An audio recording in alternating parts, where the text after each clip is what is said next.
Hello friends, কেমন আছো সবাই? আশা করি সবাই ভালো আছো। তো ফ্রেন্ডস, আজকে আমি আবার চলে এসেছি আরেকটা ভিডিও নিয়ে। আজকে আমি বানাবো চিকেন কষা। আজকে চিকেনটার মধ্যে আমি জল একটুকু দেব না। তো চলো প্রথমে চিকেনগুলোকে ভালো করে ধুয়ে জল ঝাড়তে রেখে দিই, তারপর স্টার্ট করি। তো প্রথমে আমি একটা বাটির মধ্যে মশলা নেব, একটা মশলা বানাবো। যে রেগুলার মশলাগুলোকে একটু জল দিয়ে ভিজিয়ে রেখে দেবো। তো প্রথমে নিয়ে নিলাম হলুদ, লঙ্কা গুঁড়ো, জিরে গুঁড়ো, ধনা গুঁড়ো আর একটু গরম মশলা গুঁড়ো দিয়ে এগুলোকে ভালো করে আমি জলের মধ্যে মিশিয়ে ভালো করে জলের সাথে রেখে দেব।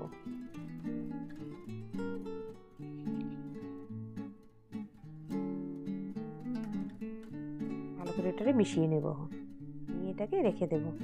যতক্ষণ আমার এদিকে আমি রেডি করি ততক্ষণ এটা ভিজুক।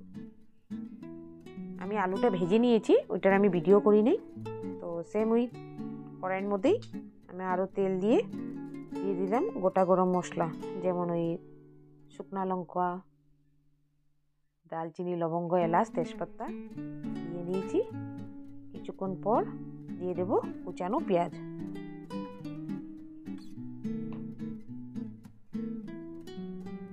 কুচানো পেঁয়াজটা দিয়ে দিয়েছি। এটাকে একটু ভালো করে ভেজে নেব, লাল লাল করে ভেজে নেব।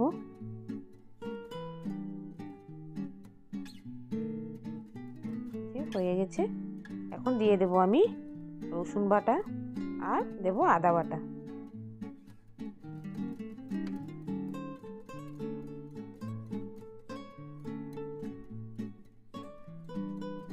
ভাজা হয়ে গেছে ভালো করে।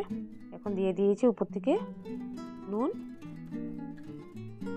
এখন দিয়ে দেব কাঁচা লঙ্কা। এটা একটু স্পাইসি হবে তাই একটু কাঁচা লঙ্কা বেশি দিয়েছি।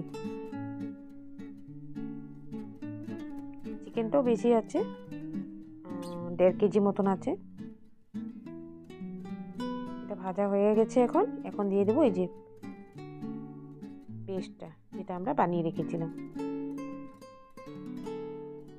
ভালো করে এটাকে মিশিয়ে নেব। দেখেন ফ্রেন্ডস, কালারটা কি সুন্দর হয়েছে। মশলাটা আমার ভাজা হয়ে গেছে ভালো করে। এখন আমি দিয়ে দেব চিকেনগুলোকে।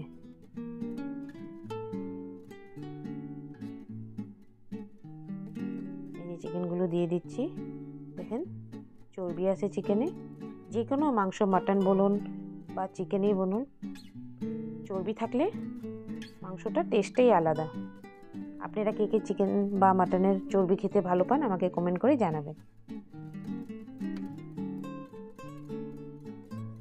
দিয়ে দিলাম আমি গোলমরিচ গুঁড়ো দিয়ে এটাকে আমি একেবারে লো ফ্লেমে বানাচ্ছি, কেন এটাতে আমি জল দেব না। আর এটাকে আমি ঢেকে ঢেকে বানাচ্ছি। আমার 50% কুকড হয়ে গেছে। এখন দিয়ে দেব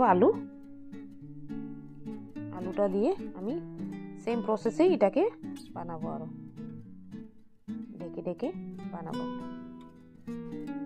দেখুন ফ্রেন্ডস, এটা কিন্তু তেল, চর্বি ছিল, চর্বিটা গলে গেছে।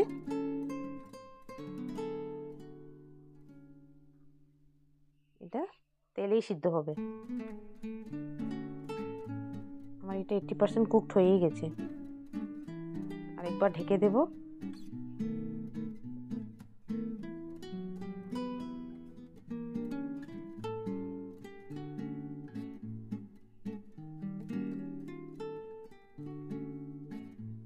আমার রান্নাটা হয়েই গেছে।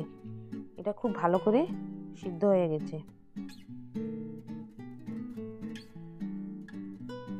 চর্বিটা গলে কিভাবে তেল বের হয়েছে দেখুন ফ্রেন্ডস।